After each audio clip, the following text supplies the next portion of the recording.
할렐루야. 여러분 한 주간 동안 평안하셨지요? 날씨가 매우 덥습니다. 건강하고 평안하시기를 예수님 이름으로 축복합니다.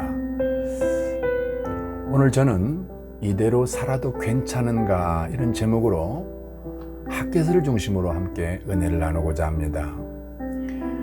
우리가 잘 아는 종교개혁자 칼빈은 우리에게는 두 가지 지식이 필요하다 이렇게 얘기를 했습니다.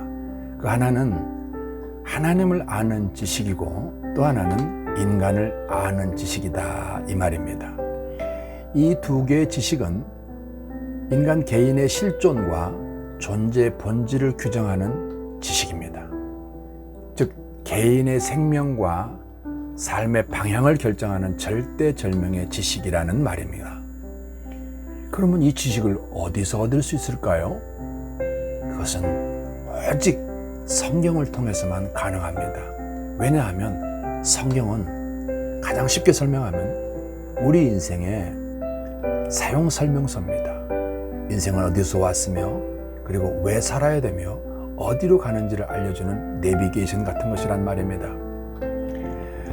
얼마 전에 CBS에서 신천지에 빠진 사람들이라는 방송을 했어요. 그걸 보다 보니까 이 신천지에 빠진 사람들의 특징은 평소에 교회를 다니면서 성경을 알고 싶은 열망이 강한 사람들이었습니다.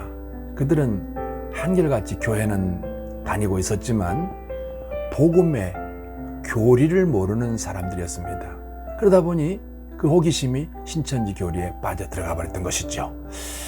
우리는 미혹의 영이 득세하는 이 시대에 바로 성경을 통해서 복음의 교리를 명확하게 알아야 거짓 진리에 빠지지 않고 불신 영혼들을 건져낼 수 있는 사람들이 되는 것입니다. 이스라엘의 영적인 혼란과 절망의 시대에 선지자 호세아가 이렇게 외칩니다. 우리가 하나님을 알자, 힘써 여호와를 알자라고 외쳤습니다. 이스라엘에게 요구하는 이 지적인 요구는 바로 호세아서 1장 1절에서 설명합니다. 하나님을 아는 지식을 말합니다. 또한 호세아서 5장 4절에서도 여호와를 알지 못하는 무지를 지적합니다. 그래서 호세아 선지자는 여호와를 힘써 알아야 된다라고 6장 3절에서 반복하여 말씀합니다. 여호와께서 진정으로 이스라엘 백성들에게 요구하는 것이 다름이 아닌 자신들을 하나님의 백성 삼으신 그들을 선한 하나님의 선택한 민족으로 삼으신 그 하나님의 뜻을 아는 것, 이것이 바로 하나님을 아는 지식이라는 것입니다. 이 하나님을 아는 것은 우리의 영혼까지 결정하는 문제입니다. 이런 측면에서 여호와를 아는 것이 생명의 길인 반면에 여호와를 모르는 것은 바로 멸망의 길이라고 하는 사실을 우리가 꼭 알아야 됩니다. 저는 지난 32년 목회를 하면서 하나님 은혜 가운데 하우스 사역을 하나님으로부터 선물 받았습니다. 이 사역을 알게 하시고 그리고 연구하게 하셔서 적용해서 오늘 우리 교회가 있는데 이 하우스 사역에는 세 가지 프레임이 있습니다. 그 첫 번째가 신학입니다. 그 신학은 하우스의 신학은 다른 말로는 아비신학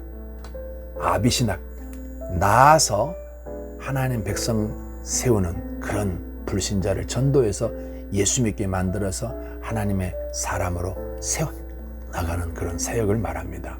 그런데 이 신학에 들어가면 성경에서 가장 먼저 꼭 꿰야 되는 세 개의 단추가 있습니다. 바로 창세기 1장은 복, 창세기 2장은 법, 창세기 3장은 죄로 이렇게 제일 먼저 성경을 꿰입니다. 그러면 이 죄 이후에 다음 얘기가 뭘까요? 인간은 죄로 인해서 실존적인 저주 상태에 있다는 것입니다. 이걸 켈빈은 완전한 타락, 전적인 타락이라고도 설명합니다. 이 성경 전체는 바로 이런 인간을 구원하기 위한 바로 메시아, 신약에 말하면 예수님에 관한 하나의 주제입니다. 우리를 구원하시기 위한 하나님께서 주시는 하나의 주제, 바로 복음이고 예수님에 대한 이야기입니다. 제가 이번 주일 말씀을 다시금 짧게 요약을 해서 한번 다시 여러분과 함께 나누려고 합니다. 자, 첫째는 모세오경이라고, 다른 말로는 율법서라고 부르는 이 성경은 바로 하나님께서 이스라엘을 구원하고자 하시는 그 언약으로 제일 먼저 부름받은 사람이 아브라함입니다. 그 아브라함을 통해서 이제 그의 후손이 요셉이 이집트에 가서 400년 동안에 250만 명으로 번성을 하지요. 바로 이것이 아브라함을 부르시고 하나님이 약속하신 것입니다. 그 하나님께서 아브라함에게 너를 통해서 큰 민족을 이루겠다고 하신 그 말인 것입니다.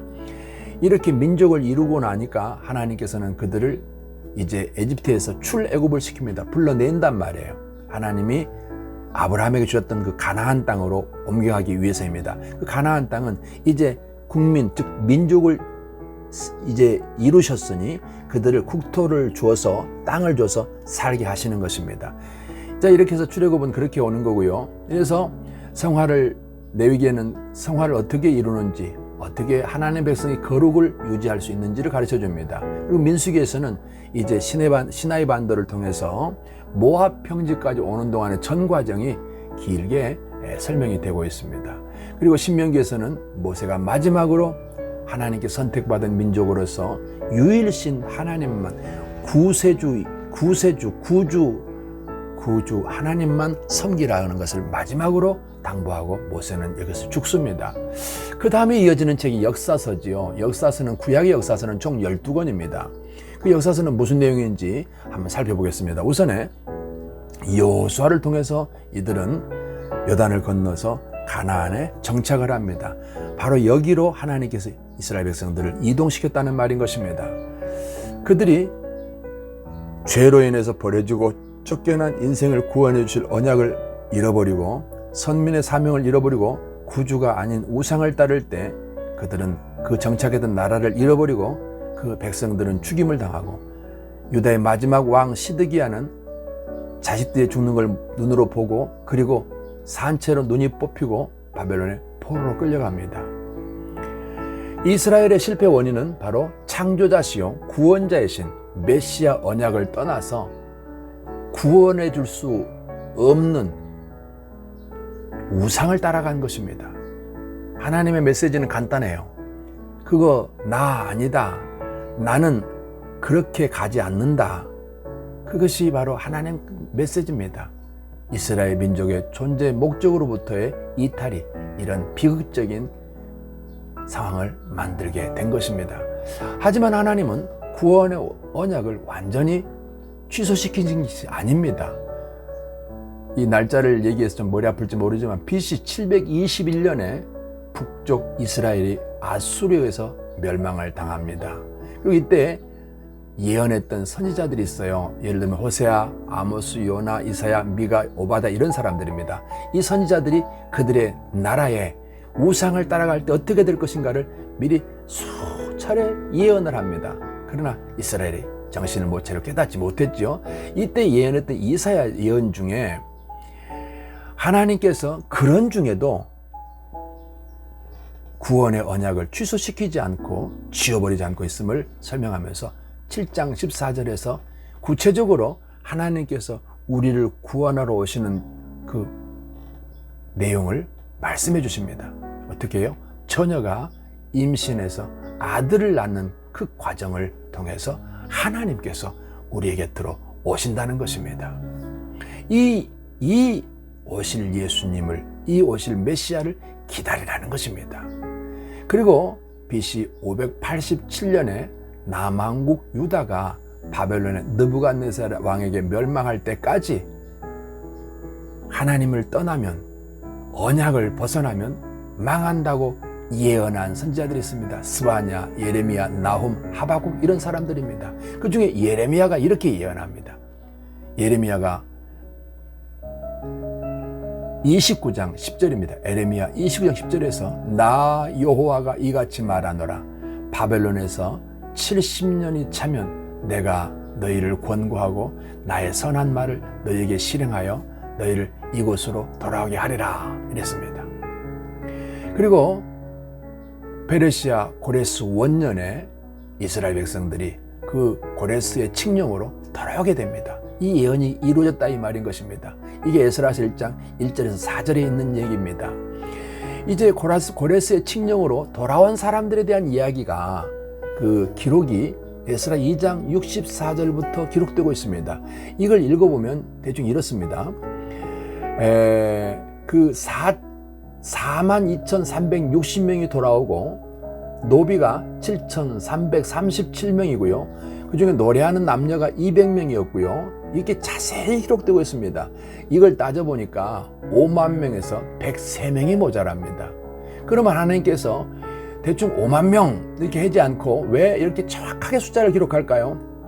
우리 지난주에 그 앞전주에도 말씀드렸죠. 하나님은 아십니다. 기억하십니다. 그 말입니다. 대충이 아닙니다. 하나님이 알고 있는 우리는 정확하게 아신다는 것입니다. 성전을 세운 사람이 누군지, 성벽을 세운 사람들이 누군지, 그리고 그들을 방해했던 자들이 누구인지 정확하게 아십니다. 바로 이런 뜻입니다. 그래서 천국은 대충 들어갈 수 있는 곳이 아닙니다. 실수로 들어갈 수 있는 것이 아니라는 것입니다. 확실히 예수님을 믿고 사는 사람을 하나님은 알고 계시는 것입니다. 그 다음에 이어지는 에스라와 느헤미야, 에스더 이런 책들은 바로 이스라엘 귀환에서 느헤미야를 통해서 느헤미야서에서는 스룹바벨의 성전 재건이 나타나고요. 에스라서에서는 민족의 신앙을 회복시키는 것입니다. 그 중에 에스더가 있죠. 에스더는 이스라엘 백성들이 모함에 걸려서 전멸할 상황에서도 하나님은 에스더를 통해서 그들을 보호하신다는, 다시 말하면 이스라엘 백성들을 완전히 버리지 않고 여전히 그들 속에서 하나님의 뜻을 이루어 가시고 계시다는 것입니다. 자, 이제 이렇게 돌아온 사람들이 성전에 기초를 놓습니다. 이 기초를 놓는다. 이때 이들을 지도한 사람이 스룹바벨입니다. 그리고 대제사장은 여호수아였습니다. 자, 이렇게 성전을 이제 건축하고는 기초를 놓기 시작하니까 이 소리를 들은 사마리아인들이 방해를 합니다. 사마리아인들은 팔레스타인 땅에 같이 살고 있었지만 그들은 변질된 사람들입니다. 그들은 유일신 하나님을 떠나서 섞여진 변질된 사람들입니다. 유대인이 아니라 말입니다. 이들이 조직적으로 의도적으로 성전 건축을 방해하기 시작합니다. 그리고 페르시아 왕 고레스에게 또 다리오 왕에게 또 그 일하는 페르시아 관리들에게 뇌물을 줘서 계속 방해를 합니다. 이들이 먼 길 5개월, 6개월 걸린 거리를 돌아와서 헌금을 해서 성전을 지으려고 했지만 사마리아인들의 방해로 16년 동안이나 아예 손 놓고 있었습니다. 제가 교회 건축을 하고 오늘에 이르기까지 제가 경험한 게 있습니다. 교회가 성장하고 교회가 건축되어지고 또 지역 속에 하나님의 집으로서 자리를 잡을 때 반대가 일어나는데요. 누가 하느냐? 교회에서 합니다. 참 신기해요. 이웃 교회들이 그렇게 합니다. 참 신기한 일이에요. 자, 왜 그럴까요? 자, 사마리아인들이 방해했다는 것은 바로 그런 맥락에서 이해를 해봐야 됩니다. 이때 손 놓고 이 사람들이 뭘 했냐 그러면 학개서를 보니까 자기 집을 짓기 시작했습니다. 자기 집을 짓기 열심을 냈습니다. 하나님께서 학개를 불러 세웁니다. 그리고 학개를 통해서 말씀을 전합니다. 성전을 다시 건축하라라고 하나님의 말씀을 학개가 전합니다. 이 얘기를 스룹바벨과 여호수아가 아멘하고 받아들이고 백성들을 움직여서 성전 건축을 다시 시작해서 4년 만에 성전이 완공됩니다. 이게 스룹바벨 성전입니다. 이 구약 성경의 성전 재건 운동은 다른 거 아닙니다. 인류가 완전한 타락 가운데, 저주 가운데, 실존적 저주 가운데 있을 때 하나님께서 말씀하신 구원의 메시지, 그리고 이스라엘을 그 구원의 메시지를 전할 선택한 민족으로 하나님 부르셨으나 이 언약을 벗어났을 때 그들은 무너졌고, 이 성전 다시 세우고 성전 회복 운동은 이스라엘의 근본 신앙 회복 운동입니다.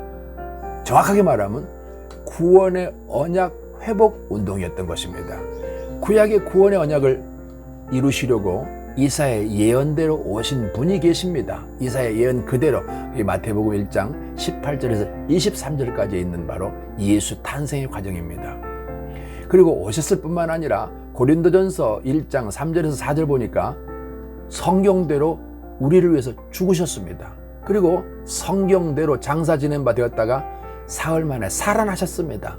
그러니까 오시고 죽으시고 부활했다는 말인 것입니다. 이 부활하신 예수님이 사도행전 1장 3절 이하를 8절까지 읽어보니까 제자들을 다시 모아서 40일 동안 한 가지 말씀을 하십니다.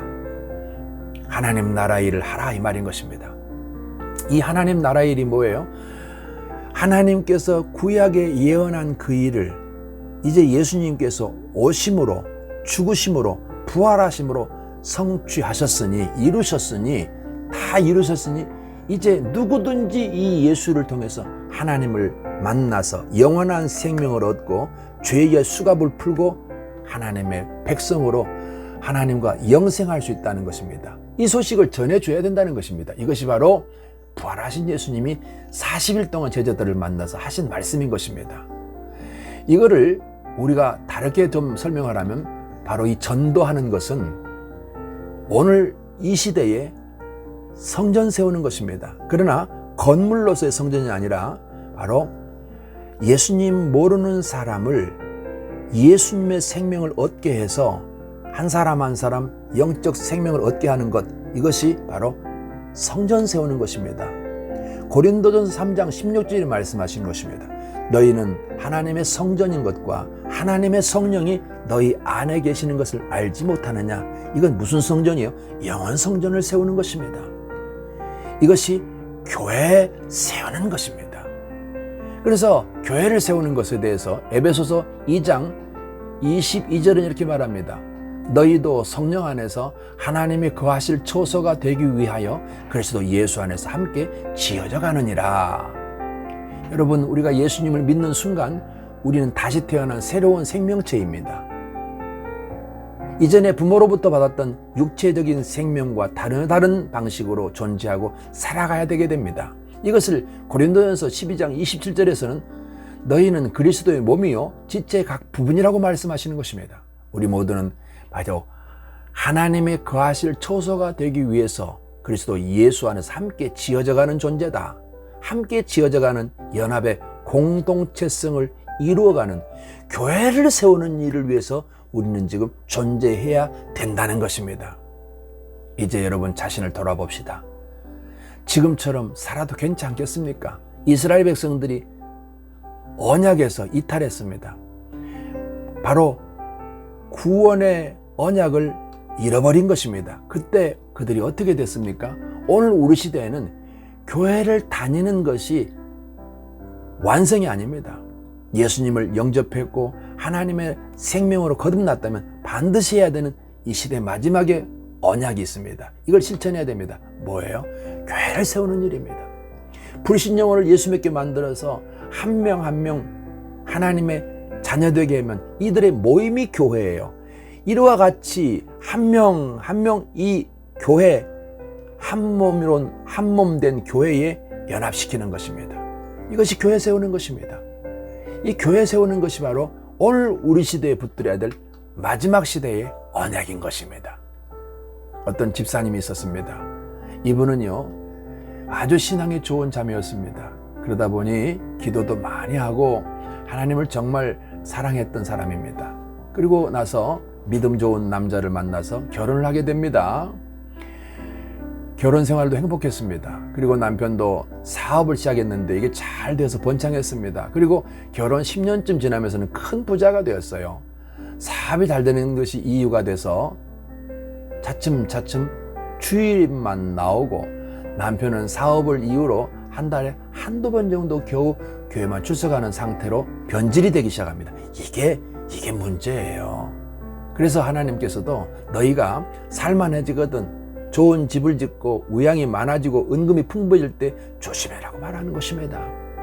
자, 이렇게 하나님과 멀어지는 세월을 몇 년을 지나면서 그들에게 하나님의 손길이 찾아왔습니다.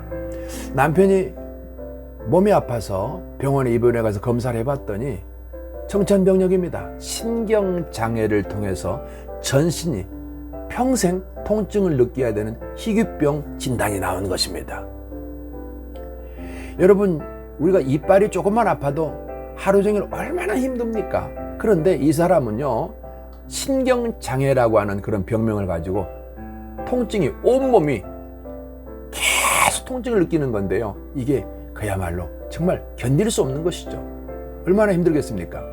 그러니 더 이상 사업은 할 수가 없고 사업체는 넘어갔습니다. 그런 상황에서 초등학생 아들이 12살이 되면서 갑자기 불안장애가 와가지고 집 밖을 못 나가는 거예요. 집안에서만, 또 방 안에서만 있게 되는 것입니다. 이래 되니까 이렇게 남편도 무너지고 사업이 무너진 상태에서 집안을 여자 혼자서 감당하자니, 집안 살림을 감당하자니 너무 힘들죠. 그러니 자연스럽게 남편이 원망이 되기 시작하는 것입니다. 그리고 관계가 소원해지기 시작합니다. 그러니 더 괴로운 것이죠. 그래 이제 드디어 하나님의 부름을 깨닫고 하나님께 나아가서 엎드립니다. 무릎 꿇습니다. 그리고 하나님을 찾기 시작합니다. 얼마나 하나님께 기도하는데요. 어느 날 하나님의 음성이 들렸습니다. 너가 지금 너희 남편과 너 사이가 껄끄럽고 힘든 것 많지 너랑 나 사이가 그렇다. 그렇게 음성이 들린 거예요. 너와 나 사이가 그렇다. 앞뒤 다 자르고 너와 나 사이가 그렇다. 이렇게 하나님은 짧게 말씀해도 당사자는 앞뒤로 연결해서 다 알아듣습니다. 우리 하나님은 아주 구구절절히 얘기하지 않아요. 제 경험을 볼 때 짧게 한마디 하시는데 이것이 나는 알아들을 수 있어요. 이게 무슨 말씀인지 나는 다 알아듣습니다. 바로 그런 겁니다. 너와 나 사이가 그렇다. 다 앞뒤 다 아무것도 없어요. 요게 딱 하나 들리는데 이분이 충격을 받고 꼬꾸라지면서 통해 작업을 하고 자복을 합니다. 그로부터 이제 모든 것이 하나님을 떠나서 하나님과 멀어진 것이 원인이라는 걸 깨닫고 가족도 남편도 사업도 다시 시작하기를 결정합니다. 이제 하나님께 엎드립니다. 다시 잃어버린 신앙을 회복합니다. 이렇게 몇 년을 지나면서 그 집안에 다시 하나님의 은혜가 부어졌습니다. 회복이 됐다는 말인 것입니다. 남편도 아들도 사업장도 이렇게 회복이 됩니다. 이것이 하나님의 역사하신 것입니다. 여러분, 우리가 구약을 통해서 뭘 봐야 돼요? 언약을 떠난 백성들이 어떻게 됐는지, 하나님의 선택받은 하나님이 이룬 민족이 어떻게 됐는지 완전히 멸망했습니다.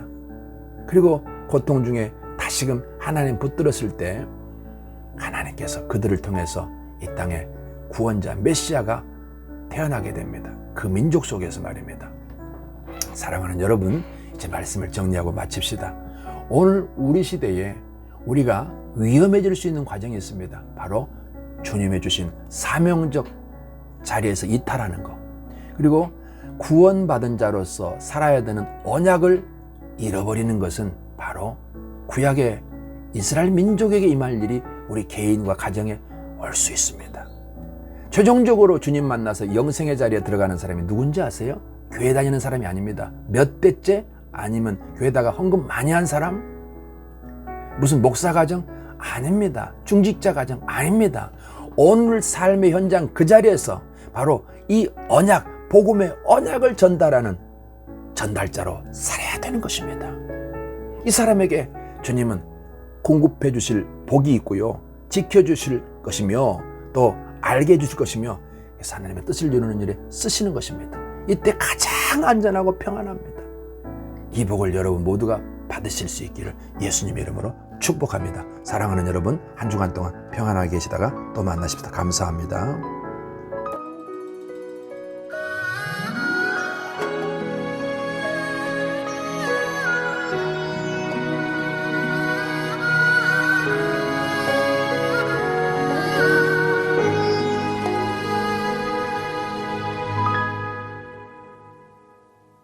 주님이 홀로 가신 그 길 나도 따라가오. 모든 물과 피를 흘리신 그 길을 나아가오.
버